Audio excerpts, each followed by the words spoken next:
Welcome back to another video, Miraculous fans. I loved connecting with everyone in light of the new season and theorizing about what comes next. I've had great fun evaluating and theorizing with each new episode, which brings us to today's recap of Werepapas.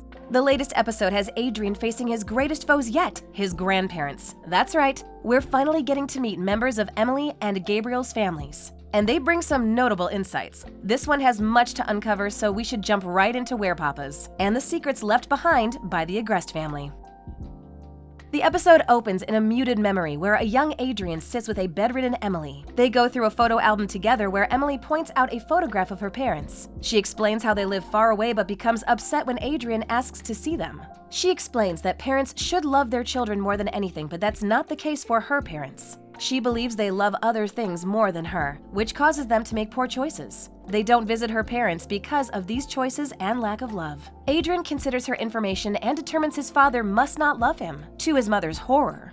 Emilie quickly explains that the two situations are different. Adrien never sees Gabriel because he's searching the world for important artifacts with Natalie. Once he finds them, he plans to return home and spend time with them. As the audience, we know that these magical artifacts concern the Miraculouses. After the intro, we're met with another scene with modern-day Adrien. He stands in the doorway of his father's former office. The office's dimmed lights and covered furniture are a clear reminder that Gabriel is gone, something that Adrien is still processing. He's interrupted by Natalie, who approaches from behind and inquires about his well-being. In response, he rushes into her arms only for her to tense and keep her hands to herself. When his hug isn't returned, Adrien pulls away and apologizes. Some things have changed since Miraculous World London, where Natalie doesn't hesitate to comfort Adrien in his time of need. Not only does she have an entirely new design, but she's struggling with the responsibility of being his caregiver. She refuses to view herself as a mother, as if doing so might disrespect Emilie's memory. As Adrien heads to the dining room for lunch, Natalie receives a phone call that causes immense panic. She keeps her voice even as she answers, as the caller ID shows an image of a family crest. When Adrien returns to ensure everything is all right, Natalie explains that his paternal and maternal grandparents wish to meet him.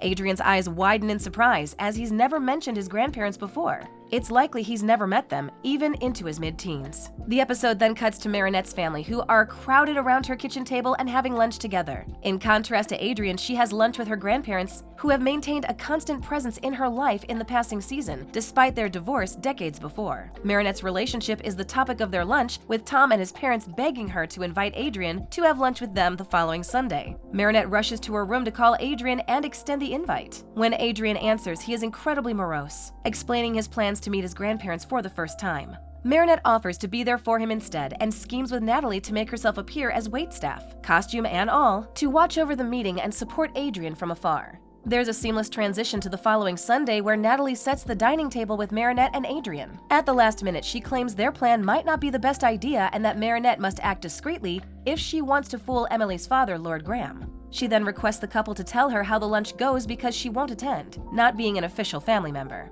Marinette refutes that claim by reminding Natalie she's Adrien's surrogate mother, although Natalie refuses to accept it. In the next scene, we're introduced to Adrien's grandparents, Emilie and Millie Graham de Vanilli. They arrive in a golden helicopter, with Emilie reminding Natalie that their Parisian estate used to belong to them before they allowed Emilie and Gabriel to stay there. Clearly, he didn't like Gabriel, referring to him as the dressmaker husband. He also describes Adrien as looking half-decent, which provokes Marinette, who watches from afar. Johnny and Gabrielle Agreste arrive on a motorcycle next. They're not what I expected from Gabriel's parents, as they wear Jagged Stone merch and share a loving kiss before approaching the others. They thank the Graham de Vanillis for the invite, and Gabrielle attempts to shake Millie's hand. Unfortunately, Emilie grabs his wife's wrists and prevents her from greeting the other woman. He then explains his official title as a duke, seemingly putting himself above the other couple. Immediately, I can understand why Emilie fled from her former life. We receive interesting information in the following conversation, such as Johnny and Gabrielle not being married, and they've received pictures of Adrien despite never meeting him in person. It seems like they would have been very attentive and loving grandparents had they had the chance. Johnny also tells them he bought ballotines for lunch, which will be relevant later in the episode. As the group heads into the dining room,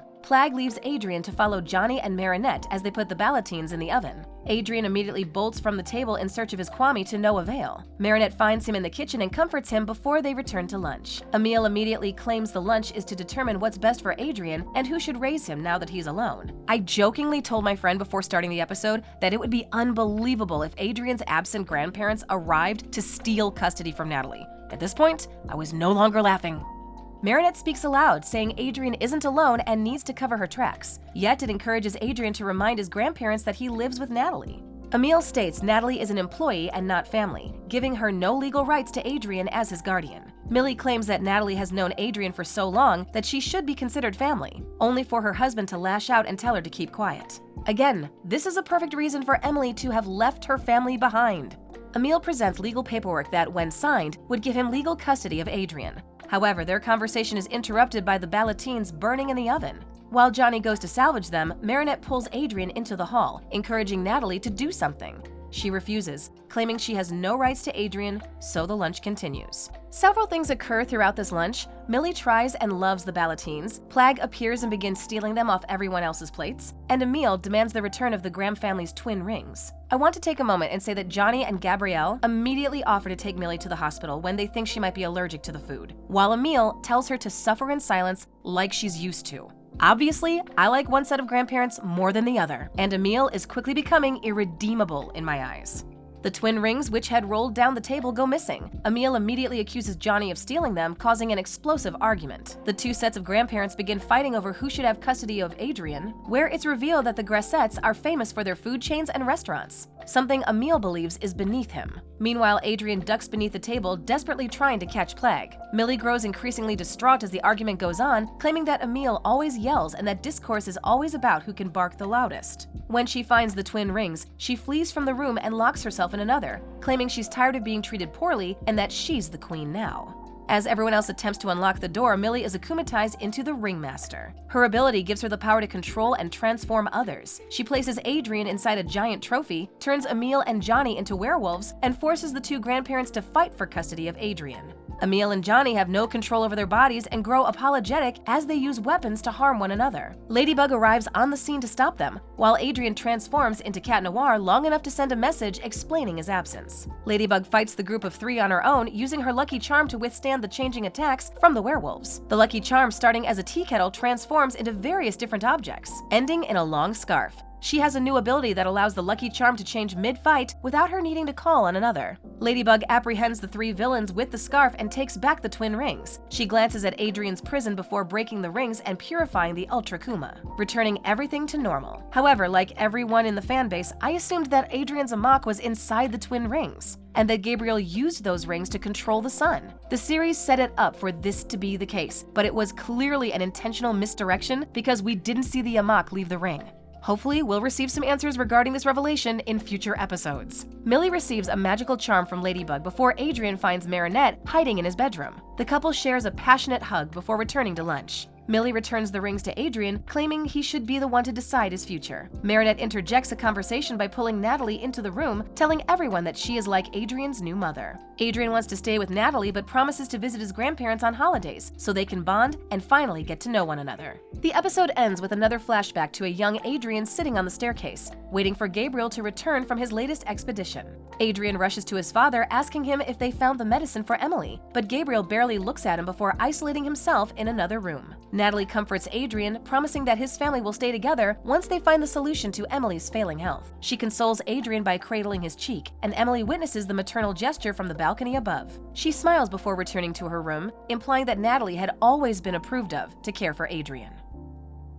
I loved having an Adrien-centered episode this early in the season. Even the fight sequence with the Ringmaster felt incredibly brief compared to the main story. I'm willing to forego akumatized villains to have character-driven episodes that enhance the series' lore and the characters' narratives. My heart fell for Adrien when his grandparents tried to take him away from the only home he had ever known, and I'm relieved he had the chance to choose for himself. Natalie may not feel up to the task of becoming his surrogate mother, but it's clear he's viewed her as such for a very long time. I hope their relationship continues to grow and they can find their own dynamic as an unconventional but love-filled family. Thanks for watching. If you enjoyed this video, hit that like button. Subscribe to our channel and turn on notifications to stay updated on our uploads.